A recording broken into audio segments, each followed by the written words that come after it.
Hello, we are Yuna! And we are honored to be here on the stage to announce the P-Pop Spotlight Award. Hello everyone! We are Yana! I'm Yana Hope. I'm their ate for tonight. And this award is given to the artists who made an extraordinary appearance in the early stages of their career as P-pop idols who deserve to shine in the spotlight. And the 10th P-pop Music Awards, P-pop Spotlight Awards are...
Speechless, but magandang gabi po. Kami po ang MNL48.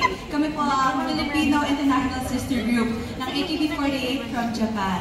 Magandang gabi po sa inyong lahat.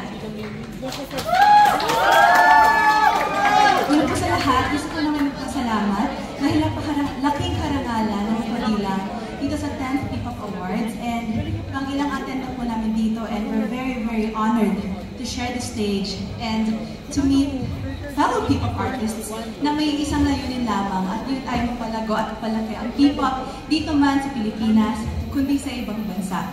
And para po sa award na to, gusto ko namin pasalamatan, of course, lahat po ng MN Loves namin na nanonood sa amin. And of course, ang aming management, consisting of our managers, our coaches. Maraming salamat po sa pagsusuporta sa mga pangarap namin, girls. And of course, sa the rest of MNL48 girls na nandyan sa bahay na nakasuporta po sa aming mga magkakapatid. Kung saan man po kami pumunta, girls, para sa ating lahat to,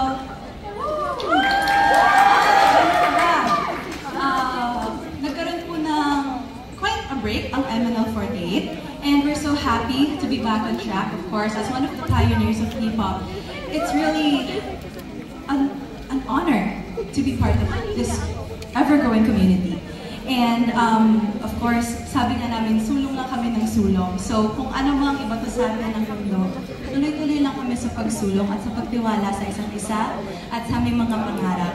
And naway maging inspirasyon kaming MNL48 sa mga tao dyan na patuloy na nangangarap na maging idol man or kahit di man idol, na sana pagtagumpayan natin lahat ng mga pagsubok na pinagdadaanan natin sa buhay. Muli, kami po ang MNL48. MNL48!